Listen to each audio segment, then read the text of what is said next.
చంద్రబాబు నాయుడు గారు ఏమన్నా కొత్త ప్రాజెక్టులు ఏదన్నా కేంద్ర ప్రభుత్వం నుంచి తీసుకుని వచ్చి ఉంటే నిజంగా ఆంధ్రప్రదేశ్ ప్రజలు అందరూ కూడా ఆనందించేవాళ్ళు. కానీ ఇవాళ మనం రాష్ట్రంలో చూసినట్టయితే మొత్తము సొమ్మొకరిది సోకొకరిది అన్నట్టు వ్యవహారం కనబడుతుంది. అంటే తెచ్చినవి ఏమో గతంలో జగన్మోహన్ రెడ్డి గారు ముఖ్యమంత్రిగా ఉన్నప్పుడు వారు తీసుకొచ్చినాయి. ఇప్పుడు బల్క్ డ్రగ్ ప్రాజెక్ట్ అయితే కానివ్వండి, లేకపోతే గ్రీన్ ఎనర్జీకి హైడ్రోజన్ దానికి సంబంధించి అయితే కానివ్వండి, లేకపోతే రైల్వేస్ జోన్కి అయితే కానివ్వండి, అప్పుడు గతంలో ఇవన్నీ కూడా తీసుకుని వచ్చినాయే. ఇప్పుడు ప్రత్యేకించి కొత్తగా ఏం తీసుకుని వస్తున్నారు అనేది మా ప్రశ్న. ఇప్పుడు ప్రధానమంత్రి గారు వస్తున్నారు, ఇప్పుడు అక్కడ కొన్ని వేల కోట్ల రూపాయలు విలువ చేసే స్టీల్ ప్లాంట్ ఉంది, అది ప్రైవేటైజ్ చేస్తూ ఉన్నారు. దాని మీద ఏదన్నా మీరు హామీ ఇప్పించగలుగుతున్నారా అని అడుగుతున్నాం. అది ప్రైవేటైజ్ చేయట్లేదు, దాన్ని యాజ్ ఇట్ ఈజ్ ఉంచుతాము.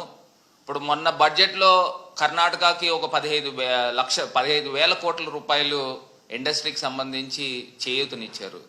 అట్లా స్టీల్ ప్లాంట్కి మీరు అడిషనల్గా ఏదన్నా ఒక 10,000 కోట్లు ఎంతో అనౌన్స్ చేయిస్తే అక్కడ వేల సంఖ్యలో డైరెక్ట్గా ఇండైరెక్ట్గా లక్షల సంఖ్యలో బతుకుతా ఉన్న కార్మికులకు కానీ, లేకపోతే వివిధ ఇండస్ట్రీస్కి సంబంధించి కానీ, యాన్సిలరీ ఇండస్ట్రీస్ కానీ, వీళ్ళందరూ కూడా వేల సంఖ్యలో బాగుపడతారు కదా.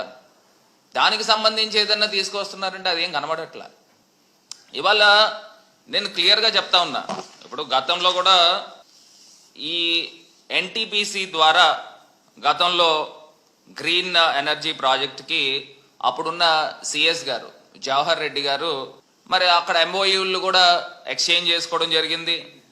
అదేవిధంగా మనకి బల్క్ డ్రగ్ ప్రాజెక్ట్స్కి వచ్చేసరికి 17 రాష్ట్రాలతో పోటీ పడి ఆంధ్రప్రదేశ్ రాష్ట్రము మరి అప్పుడు జగన్మోహన్ రెడ్డి గారి నాయకత్వంలో సాధించడం జరిగింది.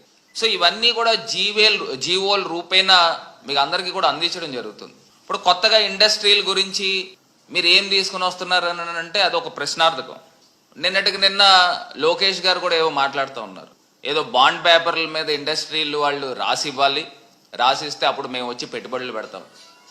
ఎంత మరి తెలివి తక్కువగా మాట్లాడుతున్నారు నాకైతే అర్థం కావట్లా.